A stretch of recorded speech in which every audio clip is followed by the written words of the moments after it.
Hello everybody, and today I'm going to be showing you this Lego set that I got for my birthday. One of my friends gave it to me. So it's 42118. It's like a Monster Jam Gravedigger. So it's a Lego Technic, and there's 2-in-1. Also, it's pullback. So I made this. This is one of the 2-in-1. So there's another version which is like, it's kind of low to the ground. Looks more like a race car.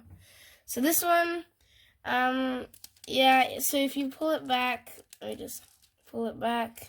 So if you pull it back, it goes forward, and it can go with much more speed, but like this carpet is making it go slow. So if you pull it back, it goes forward.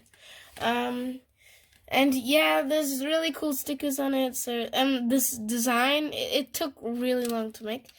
I don't know how long it took to make, but yeah, it's really cool.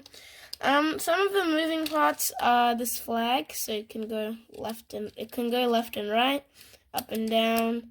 Well, it can go up and down, but it can also go like up and down like that, and it can go back and forward. So yeah, and also these pipes down here can move. Just yeah, but those are the moving parts. It also has like a battering ram thing, so if it hits something, for example this, it can just like, it doesn't do any damage. Yeah, that's pretty much it. And these pipes make it look cool. They don't do anything, but they just make it look cool. So that's pretty much it, guys. And the only thing, I mean, which I find weird about this, is that it has like a hole. Like a giant hole, which you can just see through.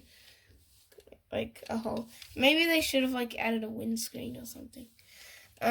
So yeah, that's pretty much it for this video, guys. If you liked it, please make sure to hit the like button, which is right down there, as well as the subscribe button, which is right next to it. And goodbye, see you in my next video.